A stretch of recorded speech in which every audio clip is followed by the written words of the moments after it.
everyone. Wow, that was amazing. We are now live. This is Heretical Weekends. What are we, number 7? Yeah, I think so. Number 7. This is the Fucked Up Bible Stories show, which we're very excited about. If you notice, we'll have a bit of a truncated panel today. Gabagai is here, our guide through the through the mythical stories of the Bible. I don't know how else to put it that makes it sound more appealing, but and Fox is, I believe, under the weather, and Potato has to drive to Helsinki. So yeah, so it's just the two of us. Gabagai, we were speaking right before the broadcast, and we kind of we're gonna do a bit of a mini roundup of what we had going on this week as far as the great debate. Anything cool happening to you other than your relationship with Jesus video, or including your relationship with Jesus video? Yeah, well, I did have that hangout earlier this week. I had just been interacting with some people, and one person in particular said, well, she believed in God because she had a personal relationship with Jesus. And when I asked her to kind of elaborate on what that was like,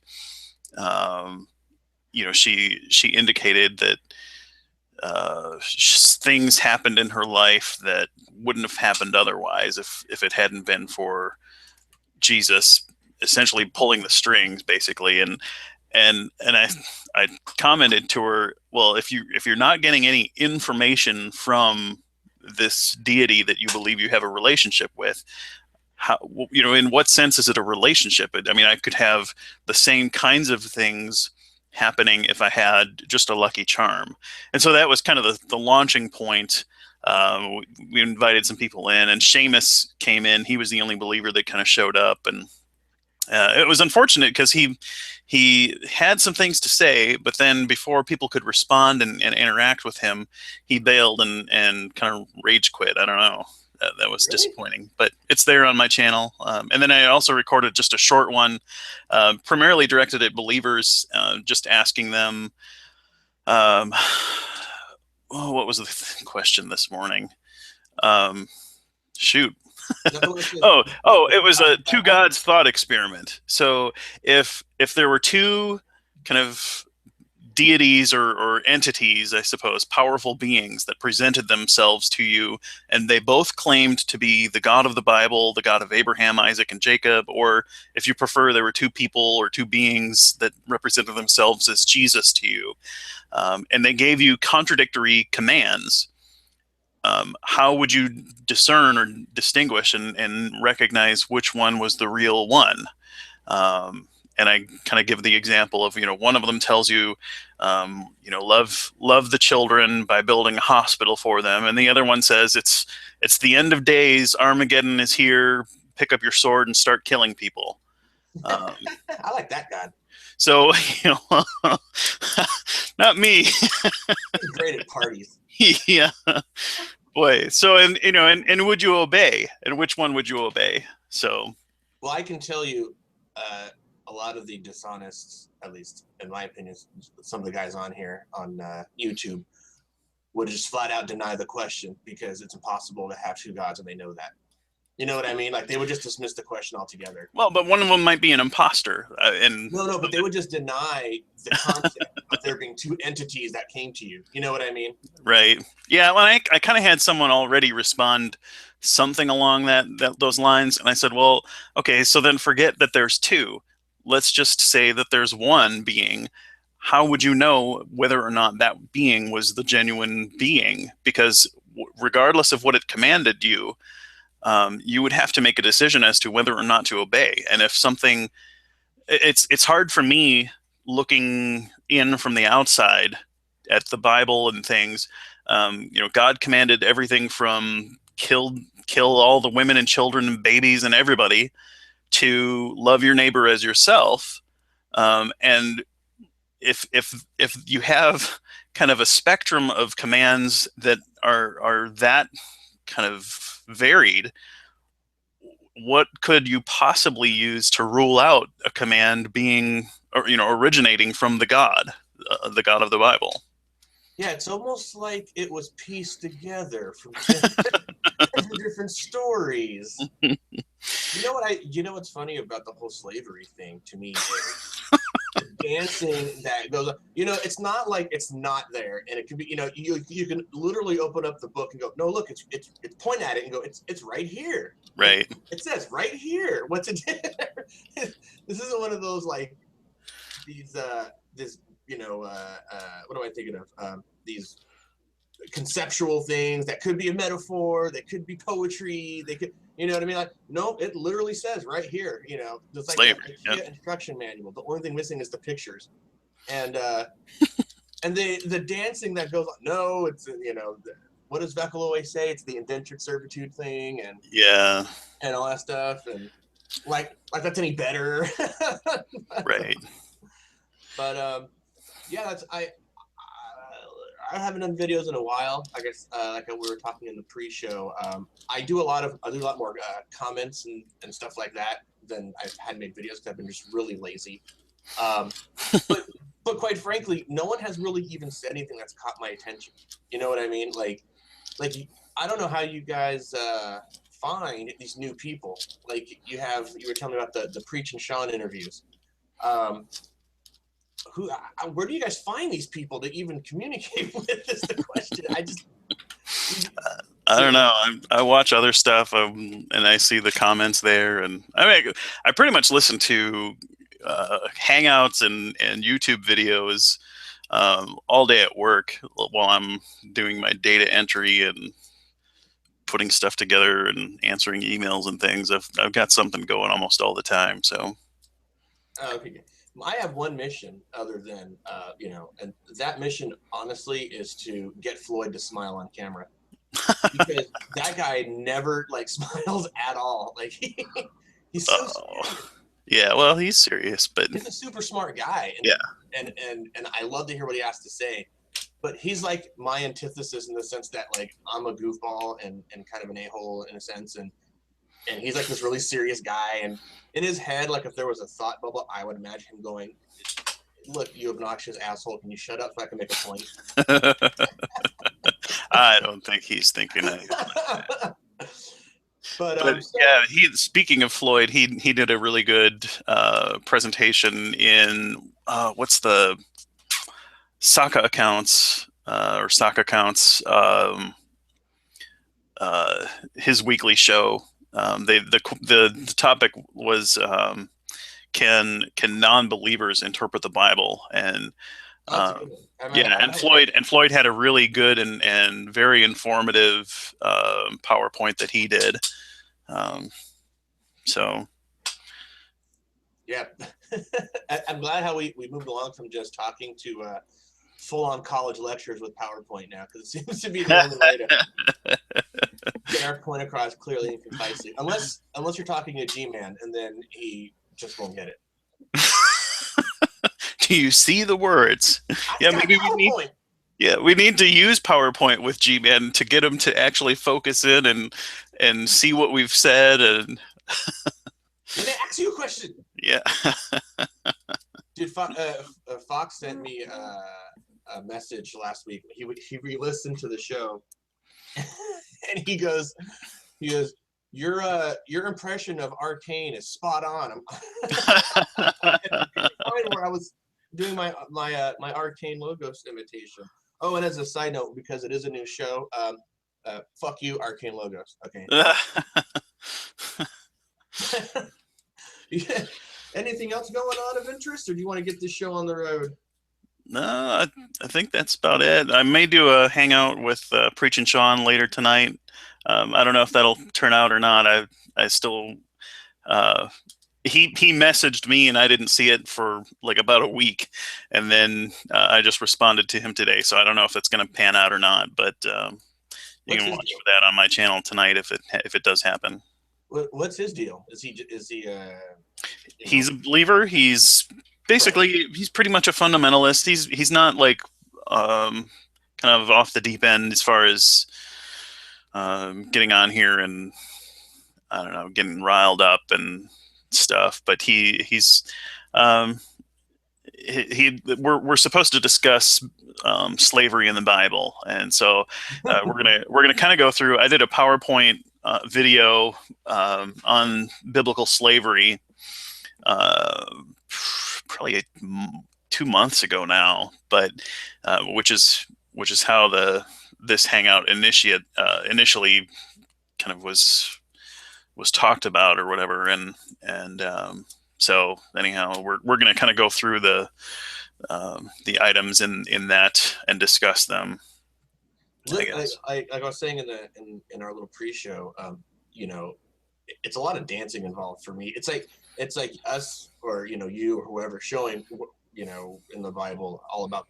You can show all the quotes, for slavery and all the bad things it says and stuff, and then you can just sit there and watch for 45 minutes while the theist dances around all the horrible stuff it says about slavery. Yeah.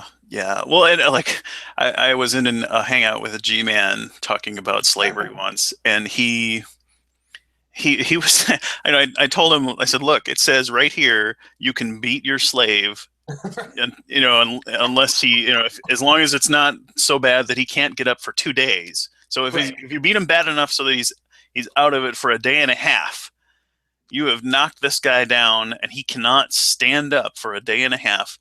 That's okay. I said, and he says, well, it doesn't say in the Bible that anyone ever did that. Or but it was more dramatic and theatrical than that. Show me in the Bible, please. Use your King James Bible and show me where it says, this whole thing. Yeah. His eyes bugging out the whole Right. But if you're going to use that standard, then freeing the slaves in Israel never happened either, because supposedly the male slaves were supposed to be released in the year of Jubilee every 7 years or something like that. Well, there's no account of that actually being carried out. And that's one where I kind of suspect it might have been overlooked, because it's not convenient for the people that are in power, right, who have the slaves. And if the slaves aren't literate, which most slaves are not, how are they going to know that that's supposed to happen? Right. And I mean, are they even privy to this information to begin with? I mean, right, exactly. And is there some kind of appeals process or they can go to and say, hey, I was supposed to be let go, but this guy's keeping me in, Well, that's when Go ahead. When you beat them for a day and a half, so they can't actually say anything. Yeah, right. And then what happens? If they're down for 3 days, is there somebody keeping track and monitoring that? And again, there's no accountability there. It's supposedly in the law, but who's to say that was ever followed? Well, you don't think desert-dwelling goat herders follow laws on the honor system? Yeah. I mean, It's not like they own slaves. Oh, wait, never mind. Right. Well, and then the whole of the Old Testament is people failing to follow the laws, even, so to act as if these things never happened. They didn't even follow the laws, as they were written there, and clearly as they were written allowed for a lot more brutality and discounting of rights and things than we allow for today in our society. So I love the Old Testament because I do. It's the most. It's horrible. It's gruesome and it's horrible, but it's kind of it's. Have you ever seen a movie like like any horror movie where there's a lot of gore and people cringe and stuff, but they still want to watch? Yeah, that's the Old Testament to me. It's like, like I'm a zombie movie guy, and I can watch pretty much almost anything zombie related, and it's they tend to be kind of gory, that kind of thing. But I watch because I have to, because it's so bad, And that's how the Old Testament is to me. Like, it's just chock full of atrocities and stuff, and the best part about it is all the excuses that come after, We under a new covenant, Right. Yeah. We don't got to worry about that stuff. Do over. It's a mulligan for God making laws. Oh man. All right. Well, we've been yenting it up for about 15 minutes. What have you chosen for us for our Bible story edition? Yeah, so I guess that makes a good transition to the Old Testament story we're going to talk about. Let me go ahead and share my screen here. We're going to talk today about the story of the uh, what's his name, Levite's concubine. So this story can be found in the book of Judges, chapters 19 through 21. Those are the last three chapters of the book of Judges.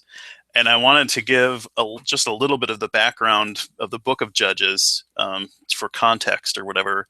The author, it was anonymously written, but tradition holds that it was the prophet Samuel, who was the first prophet under the kings. So there's a period of time when before there are kings, and that's the book of Judges, and basically the law books and things also were written during that time before the country got kings. And Moses and Joshua were the leaders before the book of Judges, and then they both died. They brought the people to the promised land, quote unquote, where they kind of were able to settle in a little bit after they killed a whole bunch of people that were living there before them. And so Yahweh basically establishes this political system of the judges as a way of ruling the society. So all of these kind of obscure and maybe ambiguous things in the law where it says somebody should be punished, quote unquote, if they do X. It was the judges who were able to decide, what kind of punishment and things, or just basically any interpretation of the law. And they weren't really accountable to pretty much anyone. So it was kind of a crummy system. But the book of Judges makes it clear that this lack of accountability in the political arena and the judicial system is not a good system. But and it kind of repeatedly states that because there was no king, Israel, all the people of Israel did what they wanted in their own eyes, and so that's kind of a recurring theme throughout the book. So Israel is living in the Promised Land. They're divided into 12 tribes that are supposedly from the sons of Jacob, I believe, and so they're kind of named after his sons. Levi, Reuben, Simeon, Judah, Issachar, Zebulon, Benjamin, Dan, Naphtali, Gad, Asher, Ephraim, and Manasseh. And that's 13 people or tribes, because Yahweh can't count that high. Ha ha ha. I guess technically, there are two tribes that either were considered one in some sense, or another explanation is that the tribe of Levi, because they were kind of the priests, they were considered separate in some sense. So and that's the kind of the last thing to know as background here. The Levites were the tribe that all the priests came from. I've read some things that indicated that not everyone who was a Levite was a priest, but I believe that everybody who was a Levite at the very least served in the tabernacle and was supposed to be part of kind of the ceremony and things surrounding their religion at the time. So Judges 19, a good concubine is hard to find. And I've not done this word for word. I've kind of summarized a lot of it, but I do have some quotations and things where, that was kind of important. So, but once upon a time, before the king, there was a king in Israel, a Levite man living in a remote part of Ephraim, brought home a lady from Bethlehem. He didn't want to marry her, but he did want to have legal sexual relations with her. This arrangement is called concubinism, and there was no problem with it under the law of Moses. The woman got angry with him and left to go back to her father's house in Bethlehem. So, so that's just one point that I think a lot of Christians tend to overlook, is the fact that there was nothing unlawful under the law of Moses about having a concubine, and that's basically a live-in sex person who is not a wife. They weren't married, but they did have a bit more freedom and rights apparently than the slaves, with whom you could also have sex. Huh. I'm thinking about converting now. Yeah, sounds great, huh? Let's go Old Testament style. Right. So after 4 months without having sex with this person, the Levite man decided that he wanted to go try to get her back. So he went to her father's house in Bethlehem to persuade her to come back with him. The Levite man was greeted by the concubine's father, who welcomed him and asked him to stay for a while. He stayed for 3 days. Now, my summary here is much more succinct than what is actually written in the Bible. There is a lot of repetition and things, and I encourage you to just read through, or for anybody that who's watching, go ahead and read through it. It's really not only confusing and repetitive in some places, but it's just not well written. So on we go. On the 4th day, the Levite man got up to leave early, but the concubine's father said to stay and have something to eat before you leave. They ate together, and when they were done, he asked the Levite to stay another night. The Levite man gave in and stayed another night. On the 5th day, the Levite man got up to leave early again, but the concubine's father said, hey, have something to eat, and then you can leave this afternoon. They ate again. When they finished, the Levite and his concubine and servant were preparing to leave when the father said, look, it's almost evening. Stay the night and enjoy yourself. But this time the Levite man wasn't having it. He took his donkey and his concubine sex lady, and they headed for Jebus, or Jerusalem, I guess. It's quite a story. I'm just like wondering what's going on in the dad's head. He's like at what point does he go, daughter, you make a great concubine. Have you ever thought about, majoring in that Jerusalem you know what I mean? Or like, how did you get in that position? Right. Well, then what was his goal and kind of keep pressing to have the guy stay with them? Like, why? He's just lonely. When you're not banging my daughter. You're right. Yeah, I mean, it's clearly a very different mindset and culture than we live in today. But so I think there's a lot that maybe the people at the time might have understood that's not clearly laid out here. So this is an actual quote. Any of this that I put in italics is actual quotes, and this is from verse 11. It says, it was late in the day when they neared Jebus, and the man's servant said to him, let's stop at this Jebusite town. So the servant is a third person. So traveling with them is the Levite, the servant, and the concubine. Let's stop at this Jebusite town and spend the night there. No, his master said, we can't stay in this foreign town where there are no Israelites. Instead, we'll go to Gibeah. Come on, let's try to get as far as Gibeah or Ramah, and we'll spend the night in one of those towns. So they went on. The sun was setting as they came to Gibeah, in the town in the land of Benjamin. So this is a town within kind of the confines of the town of Benjamin, or the tribe of Benjamin. They stopped to spend the night, and they rested in the square, but no one took them in for the night. And for the record, the quotations that I've taken are from the New Living Translation, which I find is just much more readable than a lot of the other translations. I think that they stay within the confines of the text as far as trying to translate it and stay true to the actual message and things. It's not, one of these real loose translations, but they put it into language that is kind of much more colloquial as far as the English of today. So, Hey, are you aware? I don't know if you saw my comment. The PowerPoint is still on the title screen. Are you meaning to click over while you're going through this step? Yeah, it should be showing my screen. Oh, there it goes. Well, doggone it, that's not going to help. I'm so sorry.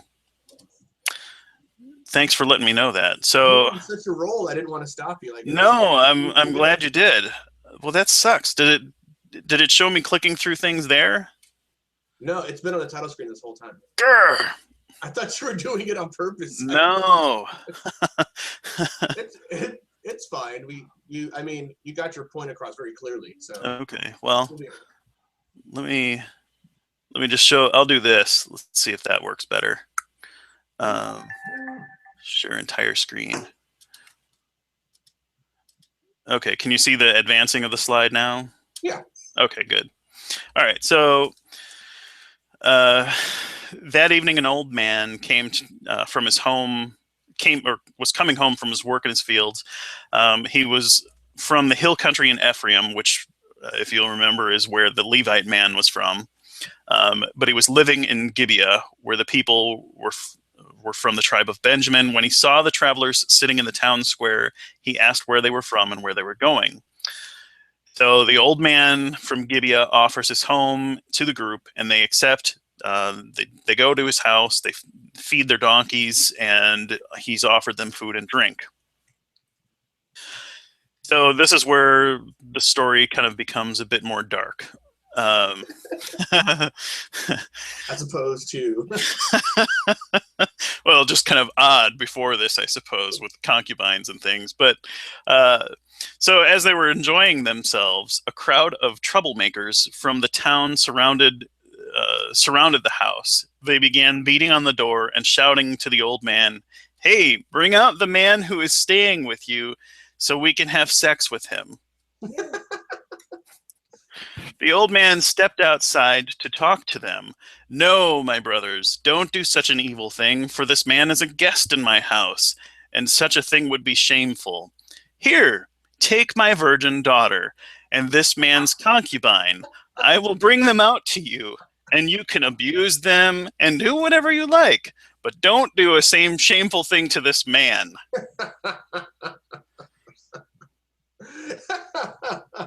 This sounds like the worst bed and breakfast ever. Like, I really just, you almost have to read it twice. Like, did it just say that?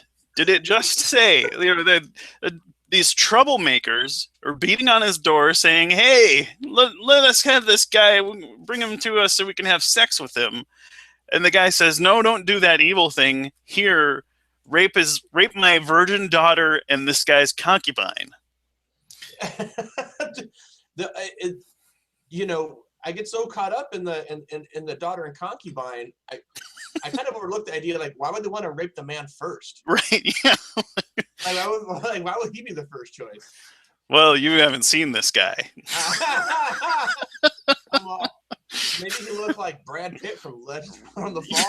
Where he's Right. like, oh, he's pretty. Oh, that's crazy. So anyhow, the troubles wouldn't listen to him. So the Levite took hold of his concubine and pushed her out the door. The men of the town abused her all night long, taking turns raping her until morning. Finally, at dawn, they let her go. At daybreak, the woman returned to the house where her husband was staying. She collapsed at the door of the house and lay there until it was light. Jesus. So, yeah, and you can see like this old tapestry where people from the Middle Ages were portraying the story. Like, I don't know. Yeah, I just thought that was interesting. Oh, and there's apparently a T-shirt that you can buy. "Here's my virgin daughter and his concubine. Please bring them out so you may ravish them and do whatever you wish." What? Yeah. Where do you get that? I don't know. It was on Google Images when I was looking for stuff for the PowerPoint. I was like, I'm pretty sure I didn't see that on Amazon or anything. It's a great quote, though. I would want it on the back of the shirt, though. I don't think I would want people staring at me while while they were trying to read it. So when her husband opened the door to leave, there lay his concubine with her hands on the threshold.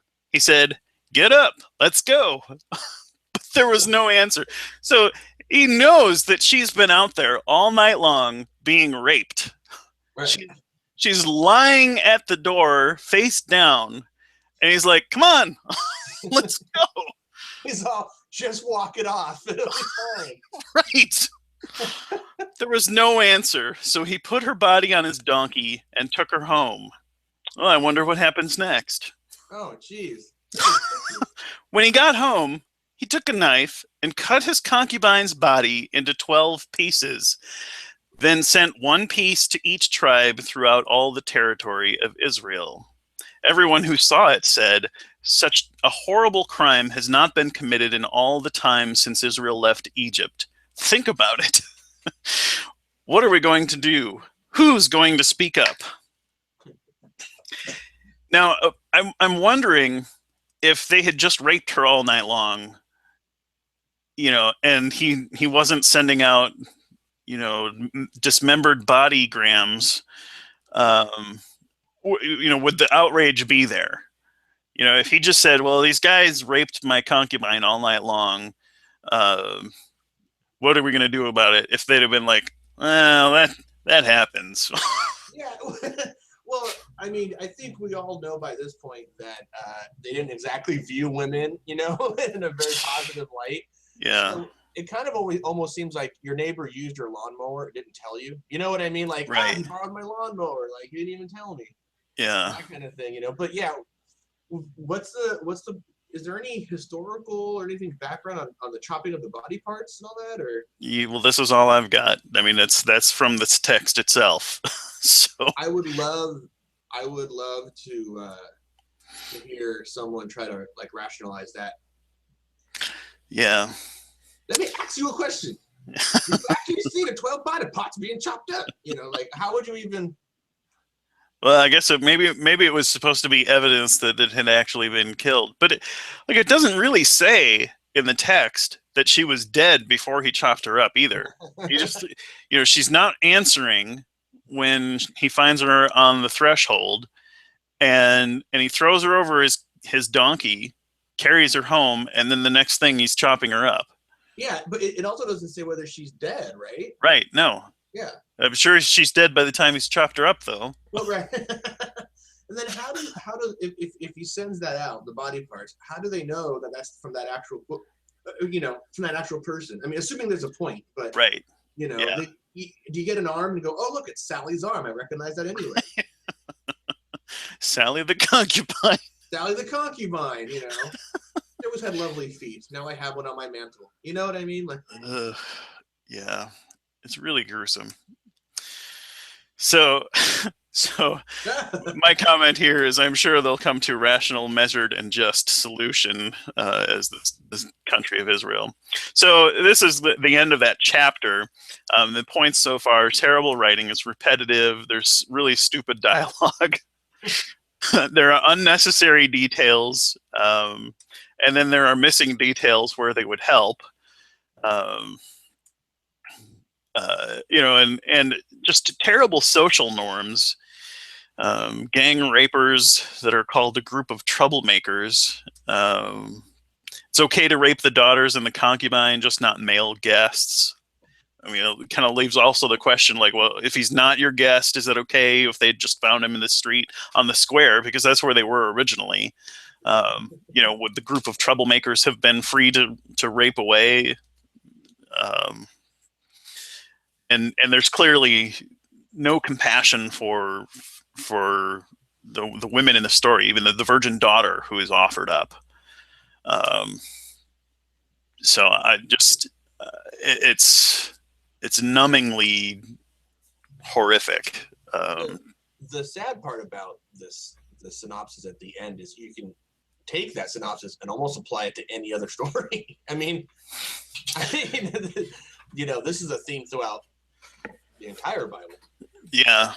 Yeah, this bad stuff is going on. What are we going to do about it? And yeah, it's weird, and also the lack of criminal justice system in any recognizable fashion. We'll see much more of that to come. Also, mutilated body gram, which Have you ever heard of the Iron Sheik, the wrestler from the 80s? yeah, the wrestler. Yeah. So I don't know sure if you ever listened to Howard Stern, but many years ago he was on Howard Stern, and the Iron Sheik is like crazy right now. And when he was on when he came on, when they interviewed him the first time, he did a lot of like anti-gay stuff. You know what I mean? Because in his country, he's in his country, that's what he's used to. He's all, Right. are, this and that, blah blah blah. But one of the things he did was kept repeating, I will put you in the camel clutch, which I don't know if you remember was like his finishing move or whatever. Oh yeah. And then I will like take you or rape you. You know what I mean? Like make you humble. That's like what his thing was, like raping another man made them humble. Wow. And so I don't know if there's some like, you know what I mean? Like if it's a cultural thing. Yeah, like nowadays those gang rapers are like carjackers. But Yeah. back in the day, or they would just beat you up, back then it was cool, like rape a dude, because that totally was like, that's how you fuck with guys back then. You rape them. Yeah. You rape people. I don't know. Even Yeah. like I don't know if there's a correlation there, or like what do they call it when you jack up somebody's underwear in their crack or whatever? A like, wedgie. A wedgie, yeah. Yeah. Bronze-age wedgie. Yeah. Look at him. He got raped. And it wasn't like there was just like one guy. It was like, what constitutes a gang? It's got, the picture showed like what, 5 or 6 dudes. Yeah, well, it doesn't say in the Bible. It just says a group of troublemakers, and there were enough of them that they could go to town on this lady all night long until she was either dead or passed out. So that is pretty crazy. Yeah. I don't know if this is something that, these stories in the Old Testament, they aren't exactly in the laws section, I guess, right? So these stories, I don't know how one could say, for example, that as non-believers we couldn't interpret this story correctly. You know what I mean? Like, yeah. Does that also apply to stories? Because laws, like the slavery thing or whatever, they're like, no, you're just interpreting it wrong or this and that. But how do you interpret this wrong? Well, a lot of times the believers will say, well, this is just an example of bad things that were going on in the society, and this is the reason that we needed a savior. But it just seems like there was not enough that was clearly outlined in the law, and there weren't sufficient measures put in place to actually carry out a system that would kind of yield justice and accountability in things. So, I don't know that having a savior brought us any closer to that mark, because when you look at history and from the time of Jesus through the Middle Ages and things didn't improve. There were still horrible things going on, and injustice, and people being burned at the stake and tortured, and for all kinds of things. It wasn't until the Enlightenment and the idea that we needed to give everybody rights, and that everybody was entitled to some kinds of judicial process, and that you're innocent until proven guilty. These kinds of standards were set up that we actually made progress towards something resembling justice. Yeah, it's an education thing for me. Obviously the farther we've come along, the more we learn. And then I think we got a much better understanding of human well-being. Obviously regardless of gender and race and all that stuff. Right. But it just begs the question, like, how do these people like ISIS, or there's still these little pockets, like people that still hold on like these real barbaric ways. Right. I just don't get it. Right. Well, and we'll see that, if the Bible is really true, that Yahweh took sides in situations like this, and we'll see about that in the coming chapters. So to say that it's completely um, completely 100% just be the people interacting in a sinful way according to their own natures is not really accurate, unless you are crossing out the parts where Yahweh was supposedly involved in making declarations and things. So, And I gotta say, it's a pretty shitty savior when he isn't saving much. He didn't save this lady, that's for right, sure. right. But I mean, in this point in the Bible, in history, are they still? Is this still one of those situations where it's like, how am I going to put this? This is all part of God's plan, or this is God's will? Like, I mean, it's all supposedly part of right. God's plan. So, yeah, I wasn't sure how that related to this time frame that this was supposedly written, but so in a lot of ways, I mean, well, in every way, he wanted this to happen, or allowed it to happen at least. yeah, yeah, yeah, and it's included in his supposedly holy and sacred and perfect word. As we're supposed to be able to get something spiritual out of this, and inform us something as to something about either the nature of God or the nature of humans, or there's some message supposedly in this story that is a good and positive message, that we can learn something from it. Yeah, hope that you're not born a woman during this time frame. Right. Yeah. For real.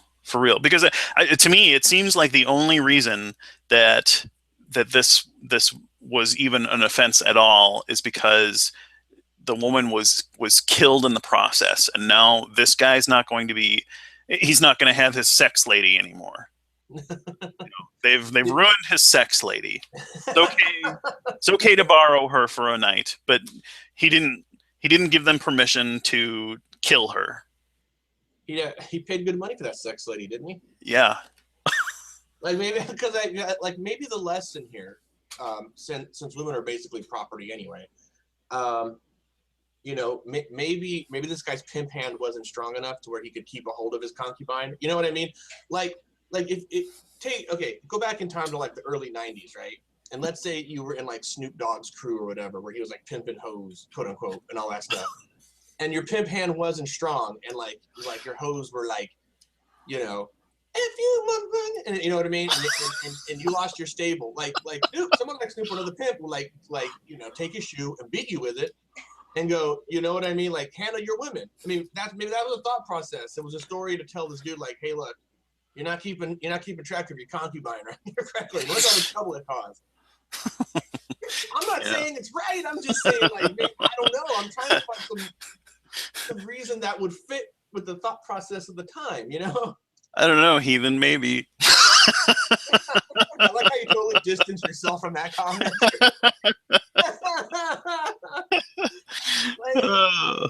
I don't know. Like, if you were trying to teach someone, give someone a valuable lesson on, on how to keep your concubine in check. I mean, you can go, hey, look, I knew this guy.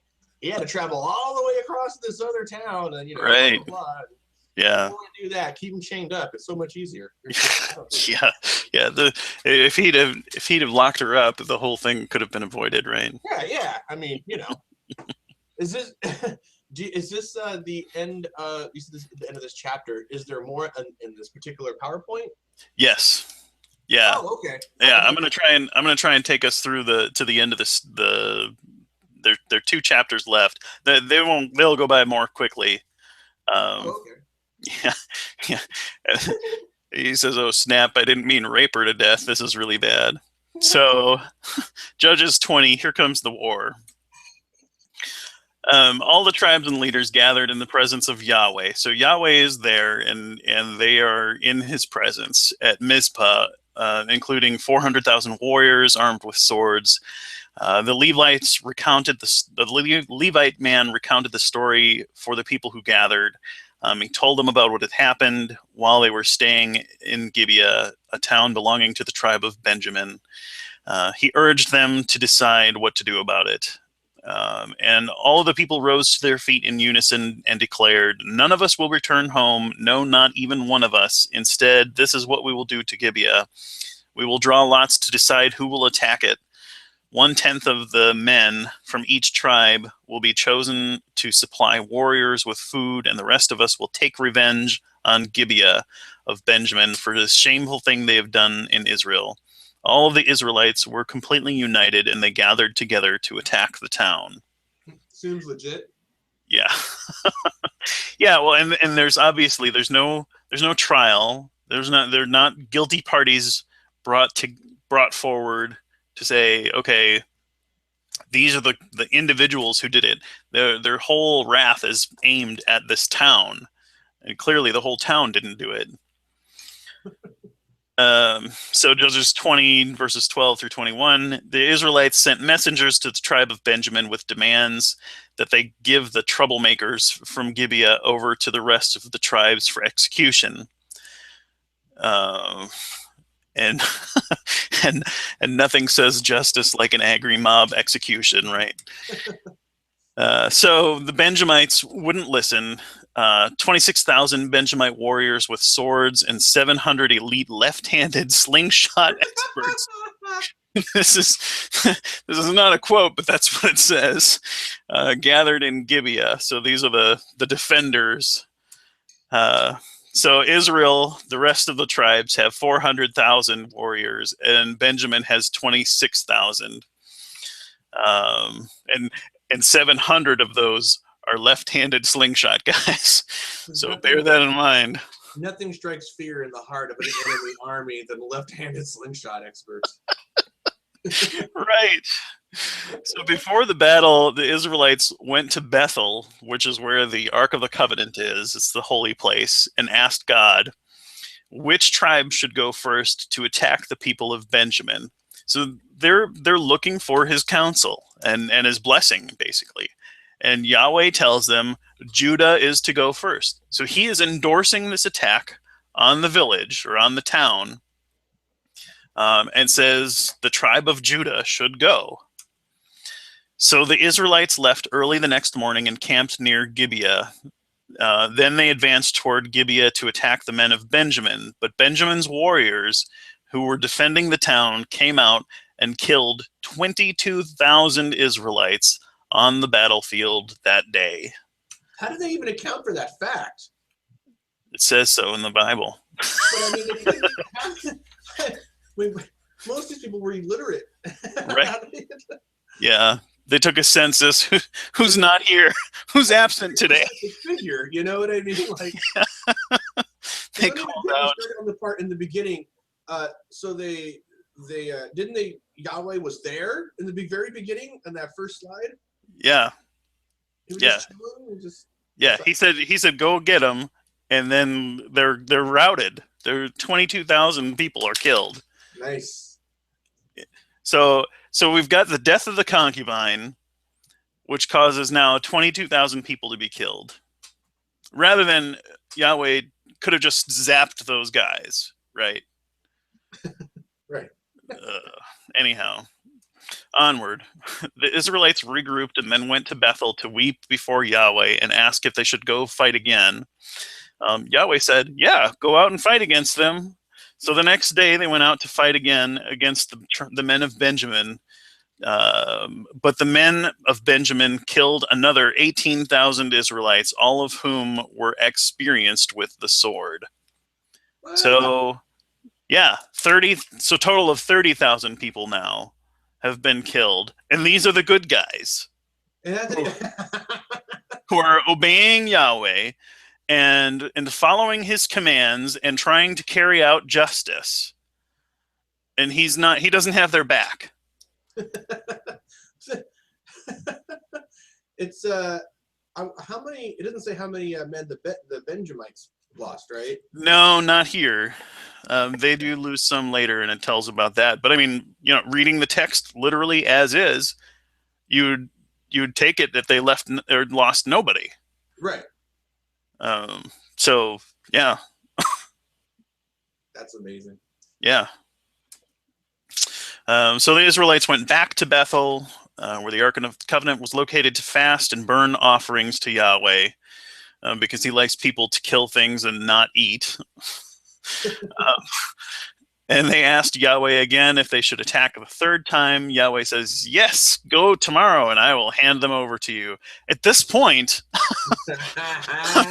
I'm wondering, who's going to keep going, but they do. So the Israelites changed their strategy. So now, just running up there and attacking didn't work. So now they're going to actually have a strategy. And this is kind of typical that in the book of Joshua, the story of Achan, where they have a terrible defeat, and then this poor little guy Achan is marked as a scapegoat. And then when they go and attack again, they have victory. But the leader sent in like 10 times the number of troops and actually had a strategy that was similar to the strategy they employed here. It's an ambush with decoy warriors and things. But they attribute it all to the fact that they were right with God or something. Well, it makes a lot more sense to me, anyhow, that it was just the change of strategy and that they weren't, didn't run at it like a bunch of idiots. Well, back in that previous slide when you were like, and it says, Yahweh said, "Go out and I will hand them to you," and you were like, okay, so the third time this happened, and I'm thinking to myself, so what you're saying is religious people may be gullible. I was like, for the third time. And then, when you got into the other thing where, it's very typical of people today, just when they pray, you know what I mean? Like they dismiss the 50% that doesn't go their way, and they, right. You know what I mean? Like I studied real hard and prayed and I passed that test. Thank God. You know what I mean? Right. Like, okay, well, the study could have something to do with it, Yeah, exactly. And in this case too, it's 100% failure rate at this point. Right. Yeah. That's what I'm saying. Demonstrated twice over. It's like they go, hey Yahweh, who should we attack? And he goes, go get these guys. All right, cool. Okay, they lose. Come out, Yahweh, that didn't work. What are we doing? Okay, go get these guys or whatever. And do it. Do it again. Yeah, do it again. Okay, sure. And we lost like 18,000 more guys. We come back and he goes, no, just kidding. I'm gonna try one more time, and then now I will hand them over to you. And at what point did these guys were like, yeah, may not be the right way. Yeah. So, anyhow, so by that time, Benjamin's warriors had killed about 30 Israelites. I think it should say 30,000, and they shouted, "Oh no! This is in the third battle, the third installment." So by that time, Benjamin's warriors had killed about 30 Israelites, and they shouted, "We're defeating them as we did in the first battle."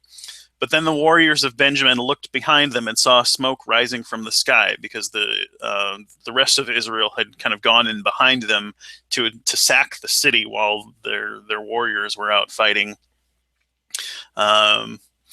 And they saw the smoke rising. The men of Israel turned and attacked. At this point, the men of Benjamin became terrified because they realized disaster was close at hand. So they turned around and fled before the Israelites toward the wilderness.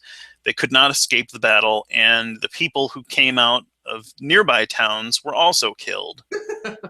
So yeah, this is really indiscriminate slaughter. The Israelites surrounded the men of Benjamin and chased them relentlessly, finally overtaking them east of Gibeah. That day, 18,000 of the Benjamites' strongest warriors died in battle. The survivors fled into the wilderness toward the rock of Rimmon, but Israel killed 5,000 of them along that road. They continued to chase until they had killed another 2,000. So 7,000 there, 18,000. Also, it's still nowhere near the 30,000 that died trying to get this done. Nor do we know for sure if the guys that actually committed the crime were counted among the people who were killed. Right. Yeah, that makes no sense. So Yahweh, the military strategist that he is, just like, let's just keep throwing numbers at him until we. I mean, this is, I mean, not to use a politically incorrect word, but retarded. Yeah. Yeah. Yeah. And another thing is the poor guy who gave up his home and was willing to give up his virgin daughter. He might have been in this mix too, getting slaughtered and killed, because it doesn't say that, he was rescued or they saved him. He's the good guy who actually tried to, put them up and give them shelter for the night. But then he did. Didn't he? Oh, you're talking about the dad or the guy that shoved the daughter? I'm talking, yeah. So when they were in the town of Gibeah, this other man who lived there said, "Well, don't spend the night in the square. Come to my house." And he gave them food and stuff, and then he was gonna offer his virgin daughter or whatever. He lived in that town, and they are clearly like killing just anybody and everybody that they come across, and so he might have been there, even though he was, a guy that tried to give, shelter to the Levite man who lost his concubine that night. Yeah, but he did try to. He did offer up his virgin daughter. I don't. It's not like I'm saying that he's innocent in this either, from our perspective, but from their perspective, he should be one of the good guys who doesn't get slaughtered, right? Because he tried to protect in whatever, along whatever cultural norms they had. So, anyways, we're almost done with this chapter. So that day, the tribe of Benjamin lost 25,000 strong warriors armed with swords, leaving only 600 men who escaped to the rock of Rimmon, where they lived for 4 months. The Israelites returned and slaughtered every living thing in all the towns, the people, the livestock, and everything they found. They also burned down all the towns they came to. Jeez. That seems a little overkill. Yeah. And that's how Yahweh fixed things after some bad men raped and killed a man's sex toy lady friend. So that's the end of chapter 20. If Yahweh really wanted to bring the attackers to justice, why not just zap them? Could have saved 65,000 or more warriors and countless civilians. Is that your artwork? That is not my rendering. That was just something I found. Thou shalt not murder, and clearly it's not something that he cares too much about. If Yahweh wanted to use people to carry out his plan for justice, why jerk them around, and why not deliver the Benjamites in the very first attack? Why did 30,000 people who were supposedly good guys have to die for this whole thing to be carried out? And overreact much, Israel? As you already pointed out, just bewildering. And this final chapter is pretty much pretty short. I did not include a lot of it just because it's pretty self-explanatory and bizarre.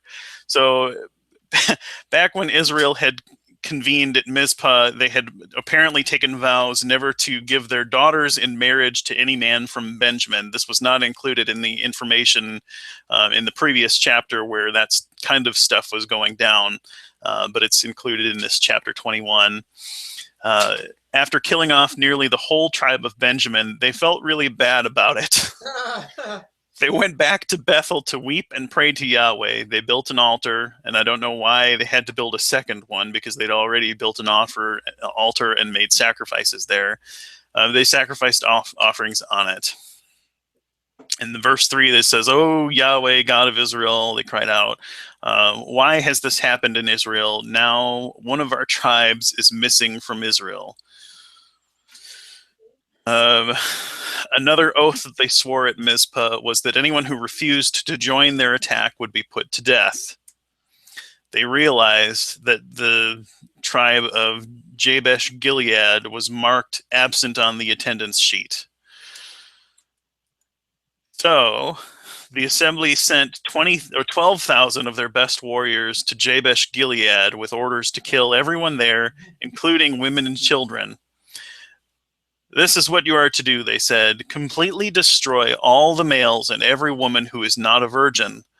Among the residents of Jabesh Gilead, they found 400 young virgins who had never slept with a man, and they brought them to camp at Shiloh in the land of Canaan. Why wouldn't you? Yeah. The Israelite assembly sent a peace delegation to the remaining people of Benjamin. So that's all there is about this other town. That I don't know if it's a town or the whole tribe, but whatever it is, it must have been a town. They completely slaughtered everyone but the virgins there, and that's all they have to say about it. That the people didn't participate in attacking and slaughtering the people of Benjamin, which they now are regretting. But they're going to go and slaughter these people in this town. I mean, I don't understand. I really don't understand. I mean, was it a bad thing that you regret doing? And if so, then why are you killing the people who didn't participate in it? Oh, man. Am I right or am I wrong? What do you even do that? Oh, I feel really bad about this. Who didn't help us do it? Let's go kill them. Let's go. Let's kill every single one of them, except for the virgins. But yeah, why would you want to kill virgins? Yeah, right. There's a lot of resale value in virgins during that time period. Yeah, well, there's a high markup, especially when they're captured in war. I don't know.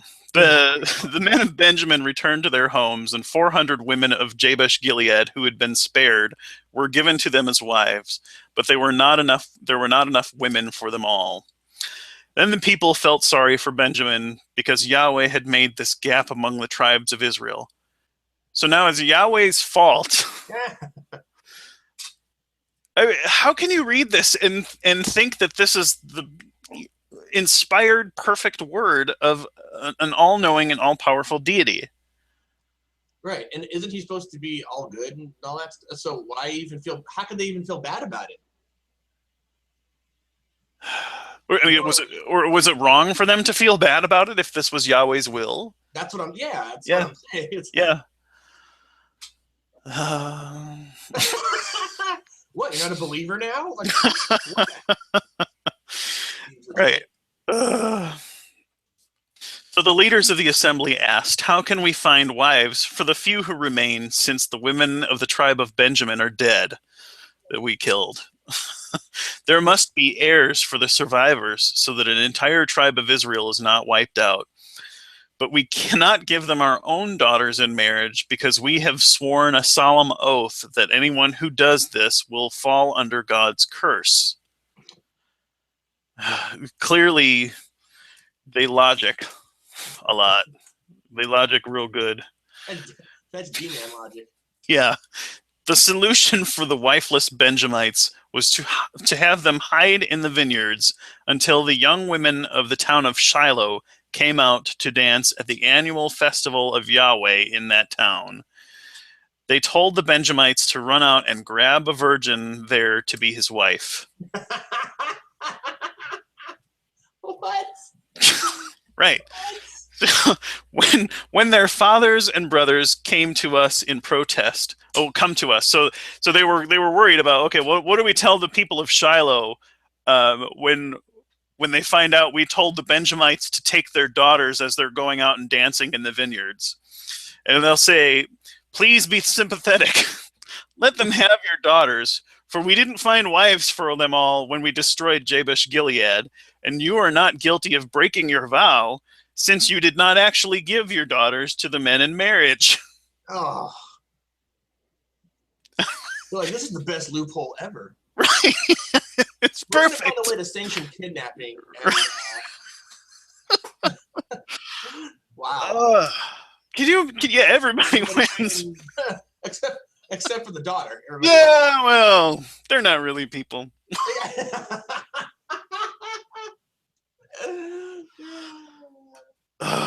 Crazy. So this is kind of the wrap up. Basically, everyone lived happily ever after. All of the people returned to their homes and rebuilt their lives. The author gives one final thought as the closing remarks of the Book of Judges. He says, "In those days, Israel had no king. All the people did whatever seemed right in their own eyes." So let me ask you this, Heathen. Looking at that verse in the context where it falls here, do you think that the solution would be that they have a king? No. No? Well, it says in the wait.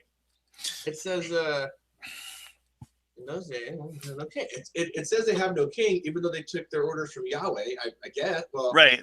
So, but the people are doing whatever is right in their own eyes, and to me, it seems to imply, well, the fix would be that they have a king, and then he would kind of shake things out and make them march, to the in step, I guess, and do what is right in Yahweh's eyes, which is kind of confusing because Yahweh has given his blessing on a number of points here. But at any rate, so you're saying it's kind of like a setup for well, that's what it seems to be saying to me. I mean, and this commentary like that is kind of placed throughout the Book of Judges in earlier stories too. And the Judges, there's a lot of stuff that's pretty jacked up between Judges and also Joshua. That's just brutal and bizarre. The story of Samson and Delilah is in the Book of Judges too, and whatever. But it's kind of this repetition where they have no king, and everybody's kind of doing what they think is right, and that's the reason that things are so jacked up and messed up is because they didn't have this king to provide moral direction. That's what it seems to be saying as I read it. If only we had a king to provide an absolute moral code for us to follow, Right. the right way to live. Yeah, because clearly Yahweh is a little wishy-washy on things. He may be a little bloodthirsty. Yeah. He may have some people issues. Yeah. So points of interest in this final chapter was Israel really seems to be bipolar. They're crazy, attacking and killing people not only in the town where the bad guys live, but in other surrounding towns. Anybody that happened to be there, they were killing them, and then they regret it. There's no regard for the women whatsoever, and and the men have to have breeding women is basically what it comes down to. So there's a lack of centralized strong authority that caused the chaos, is what the text seems to suggest. Why did Yahweh introduce the system? And like I said, that's kind of the recurring theme in the Book of Judges. And it seems to prompt the question, well, when they do finally get a king, because we know from the storyline that Israel had kings later, won't Yahweh be happy for them? And the answer is no. In 1 Samuel chapter 8, it clearly indicates that Yahweh and the prophet Samuel were not happy about the institutionalization of a monarchy in Israel. And it gives this whole list of consequences there, and you can't necessarily read them all, but if you want, you could go to 1 Samuel 8. But the king will take their sons as soldiers. The king will keep some of their sons as long-term army staff. The king will take their sons for plowing and reaping his harvest. He'll take a tenth of their flocks. He'll require them to become his slaves. He'll take their daughters for perfumers, cooks, and bakers. It's this long list, and taxes and things are included in all of that. Half those things Yahweh does. Right. Well, yeah, there's that. he doesn't want to share the pie. Yeah, that hypocrite onto those. Yeah. Well, and and Yahweh tells Samuel in the narrative there, well, don't take it as a rejection of you, the priest, because the priests were the ones who appointed the judges, and Samuel even admits that the judges were corrupt. They were like his sons, and they were not doing things right. They were kind of drunks, I guess, and carrying on and not institutionalizing actual justice among the people, taking bribes and those kinds of things. Corrupt guys. But he was still like, oh, well, a king is not a good idea, though. And the people are dissatisfied, and so they're asking for change, and everybody else around them has a king, and so that's what they figure they can try. But it seems contradictory, the message from the book of Judges and then this from Samuel. Anyhow, that's all I've got on that story. It's just kind of funny because, I mean, if all this stuff is according to God's will to begin with, I mean, like he wrote in one of those comments, why put the system in place? Or did he put, right. He put this, oh, man.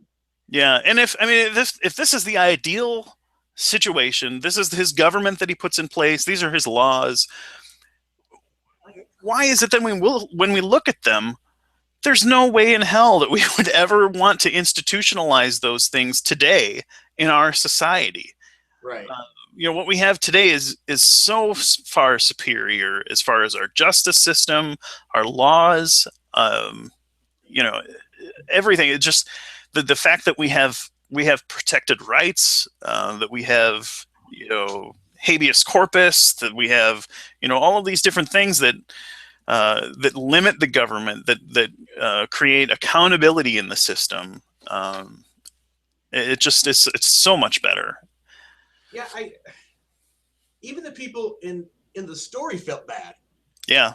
You know what I mean? And I'm under the, I mean, if you listen to at least some of the people here on YouTube, whatever God does is good and just and all that hootenanny. So to even feel bad about, I mean, why would they feel bad about it? You know what I mean? Like right. if it's the other way around, like whenever there's some sort of like moral question, and let's say you feel guilty, and they go, because God wrote, wrote right. on your heart.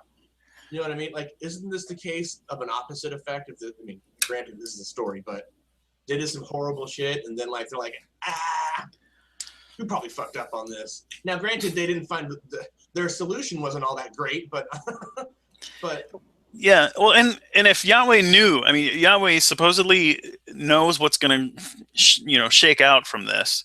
Right. Why didn't he say, look, don't kill all of the women, don't kill all of the children, right. Don't wipe out the whole tribe, just do your best to try and find the bad guys? Didn't you at one point in the slide, didn't it say like Yahweh was there, like physically? Well, they were in his presence when they went to Bethel to like weep and cry and seek his guidance and stuff. And, what does that even mean? Like they were in church? Yeah, well, I mean, supposedly this omnipresent deity is more present sometimes and in some places. That's what I'm saying. Like, how? In others, like, I'm in his presence. I mean, yeah, if he's omnipresent, I'm in his presence. That was before the theologians developed that idea of omnipresence. Oh, yeah, well, probably good. It's almost like there were different gods for different cultures in different areas. No, it's all the same. It's almost like, gosh, dude, this is so funny. That's why when I have little patience for apologists, because it just seems like they take what's written and then try to retool it so they don't look like complete buttholes for believing in it. Yeah, they're like worse than the most horrible used car salesman you could imagine.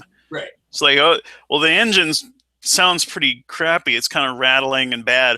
Well, I would want my engine to sound like that. That means it's a powerful engine and stuff, and the women will like that. And you have to bend over backwards and twist everything up, and can't just say, well, yeah, the engine does suck. Yeah. It's got some parts loose in it. Right. There's some people that want that old car with the shitty engine, and those of us that have moved on from that are having nice fancy cars with GPS and stuff. Yeah. You know, and by that I mean we don't run around and kill people and rape women. Right. That's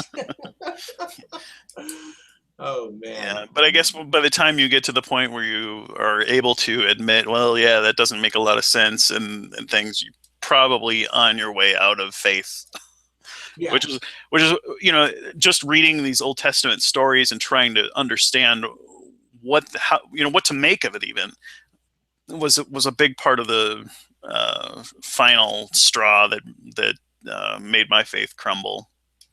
Trying to look at it honestly from as if I were coming to it um, from the outside, not as a believer, but someone else, trying to figure out if it was real or true or there was anything to it. And I ultimately came away, there was no way that I could say this would be compelling to me if I hadn't been raised in it. Yeah, I stopped going in the second grade to church. And it was because, I went because my mom's religious, and she's like, okay, we're going to go to church. And I'm in second grade. So I'm like, okay, and she's Puerto Rican, so you don't say no. And so you would get drugged by your hair, ear, or some other appendage. And I remember sitting in Bible study, because they put you in the Bible study in the little kids area. And I remember this specifically the story. She's trying to read us the kids' book of Noah's Ark. Yeah. And I just remember things not computing, like, total glitch in the matrix. I'm just like, and even in second grade, I just distinctly remember just going, what? Like, this doesn't make any sense. From what little I knew, of biology and animals and stuff, I'm like, this is impossible. Especially because I was really into dinosaurs, like most, little kids, little boys are fascinated with dinosaurs, And my immediate thought was that they're not going to fit in that boat. You know what I mean? So which spurred on the whole, like, how are all the other animals going to fit in the boat and blah blah blah blah blah. Right. And after a while, they didn't take to the lady that was teaching the class was just, getting just kind of irritated, a little short with me because I was asking questions. And then after a while, she's like, you know what? I'm just not going to go, Mom. This is not for me. Because I'm going to stay home and watch cartoons or something. Because this is not good. Not working.